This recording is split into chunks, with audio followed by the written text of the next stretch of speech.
Good evening, good morning, depending on where you are, wonderful ladies.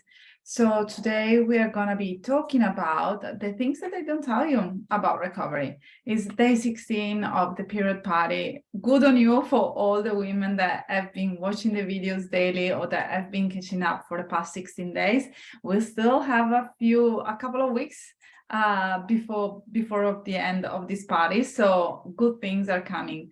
Next week, Jade as well, the mindset coach of the Period Comeback Protocol, she's gonna jump on board. And then next week, we're gonna also discuss PCOS versus hypothalamic amenorrhea, why the thyroid is important. And I'm gonna ask you, and I'm gonna prompt you to ask questions so then I can address them live. As I mentioned yesterday, if you're keen on getting some extra support and we have not been able to fit you in, Monday something great is going to be released. So please make sure that you stay tuned. So today, I just want to dive straight into the topic of this conversation, which is the things that they don't tell you about recovery. Because normally when you start recovery, you kind of know that you need to start prioritizing your health, that you need to start eating more nourishing food, and that it's very much recommended to really slow down, prioritize the rest, prioritize self-care, prioritize sleep, and all of that. But unfortunately, there are a few things that come in the way that can really put a span into the work, because you may or may not, maybe you didn't expect them to happen. So the first one, which is a big one for all of you, it's relapse. It's really easy to get your period back to then lose it again. It's really easy to stick to all the things that you have implemented over the past couple of months, even before getting your period, to then go back to your disorder behaviors around food and training. Relapse, it's really common. It's seen, it can happen very often. And there is no point in blaming yourself, feeling guilty because of it. It's simply part of the recovery journey. Because otherwise, if you're expecting your recovery journey to be perfect and to go from A to Z without a roadblocks on the way, that's really, really impossible, right? It's like having a relationship or having a marriage without having a fight. Fights are going to happen. Some fights are going to be really, really bad. And maybe when you have those really bad fights, you will need to see a counselor, or maybe you will decide not to speak to that person for quite a long period of time. And that's a sort of a relapse, right? It's a moment in time where you kind of say to yourself, screw it, it's too difficult. Or maybe sometimes it's not that evident. Maybe sometimes you are still going on with your life and you start tweaking and changing a few things without really noticing in the beginning, and some disorder thoughts seep back in, and you just push through all the disorder thoughts without bringing awareness to them, without paying too much attention. And then all of a sudden your second period doesn't come, or if you're at a place where you haven't had a period but you are doing so well, all of a sudden you notice that you're back on tracking your calories, or not eating breakfast, or having too many coffees throughout the day. All I wanted to say is that relapse is normal, and it's not about avoiding relapses completely. It's about managing them, making sure they don't happen that frequently, making sure that they're not as severe, and making sure that you have a support net for when they do happen. And it's also about taking the guilt and the blame away from it. So relapses are really common, and they can last for a day, a week, or they can last for much longer than that. So if you're going through one and you're feeling quite defeated and frustrated, don't worry, you're not the only one. You won't be the only one. And yes, you can definitely get back to all the things that you're doing previously, so that you can start feeling better within yourself, mentally, psychologically, and physically. Another things that they don't tell you about recovery is digestive symptoms. You may think that as soon as you start eating, you're gonna thrive with energy and your body is gonna respond so well to all this new marvelous food. The reality is that more often than not, you're really gonna experience very severe symptoms such as bloating, inability to digest some of the foods. You're going to experience burping, acid reflux, constipation, diarrhea. A combination of both is not pretty. But there are a few things that you can actually implement to decrease the severity of the symptoms. And then that the symptoms will subside as you tag along. But if you have developed gastroparesis, and gastroparesis, the severity of gastroparesis can vary wildly. But if you have gastroparesis, then it's going to be that little harder for you to get over these initial symptoms, but they will eventually subside with the right treatment protocol. If you're feeling uncomfortable every single day, don't push yourself through the discomfort. Actually seek help and just find ways to deal with those type of symptoms, which can be very, very, very unpleasant and sometimes straightforward painful.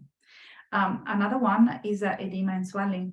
Especially if you haven't eaten that much for a very long period of time, you may start experiencing fluid retention, and fluid retention taken to the extreme can also show up as swelling and edema, even though the two things are slightly separated. So the fluid retention happens when you start feeding your body with the right food and the right amount of water, and you start taking rest, and your glycogen storage gets replenished, and your water salts becomes a little bit fatter, like finally full of life once again.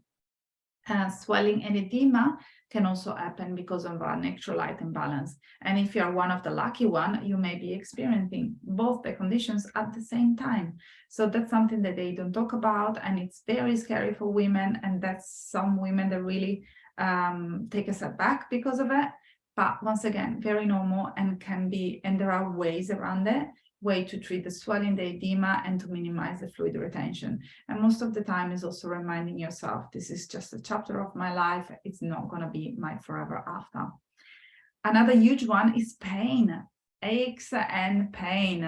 So I receive so many messages about women that ask me, how is that possible? I stop exercising and all of a sudden I'm more tired. I am in pain, and that's very normal. So when you're exercising a lot, when you're in a undernourished state, your body is into survival mode, right? When you're in survival, you produce much more cortisol and adrenaline and epinephrine that you would normally need on a normal day. When the cortisol level drops, that's when you start experiencing bodily pain. So do you know that cortisol is normally found also in some medications like corticosteroids, because they suppress the pain receptors, they suppress the way that we experience pain. So if you drop your level of cortisol quite in a very short period of time, it's very normal also for your body to start experiencing more pain. Once again, that's going to subside. It's not going to last forever. Same thing with the drop in energy. Now that you're having all this food, how is it possible that you don't have the energy? Many reasons. One is that when your body decides to take rest, and you give your body the options to take rest, your body is going to need more. Because once your body is at rest, that's when your digestion improves, that's when you can repair the damage that it has been done, and that's where you can start healing. So if you start resting, your body's going to be like, hey, just give me more of that. So then we can get back on track. I can go back to homeostasis and health. So that's one of the reasons. And secondly, is because that if you don't have enough digestive enzymes, if you're poorly absorbing food, then your digestive system will have a really hard time to digest all the extra nourishing foods that you have been putting in. So once again, very normal. You're gonna go through that. It's not gonna last forever. It's not gonna be your forever after. And I feel that these are the main things that people don't tell you at the beginning of the recovery journey. There are others that we can address at a later date. And if you have any questions in regards to what I've just talked about, or in regards to your symptoms, please let me know. On the back of my mind, I also have headaches, skin conditions, hair loss or growth, patches on the skin. So that there are a variety of symptoms that you may be experiencing when you start your recovery journey and your hormones start to pick up. And once again, if you have a specific questions, just let me know and I will see if I can address that. Also, one last thing that they don't tell you when you start your recovery journey, it's a mindset game. So it's not only about eating the food and managing the symptoms and resting and implementing gentle movement. It's also about taking care of your beautiful mind, creating a spiritual connection to yourself and to the rest of the planet, finding reasons to wake up in the morning, finding joy on the day-to-day, adding in a gratitude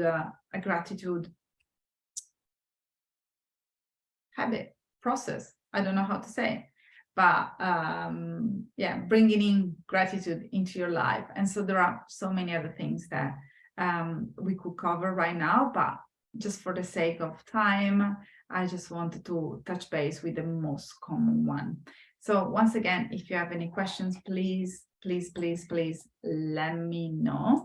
And today I really would like to dedicate a video about meditation and journaling and why we do that during the HA recovery journey. Alrighty, I wish you a fantastic day. And if you have any specific symptoms or conditions that you're dealing with, just comment below. So I'm gonna find out what's going on for you and maybe I will be able to help. Bye for now.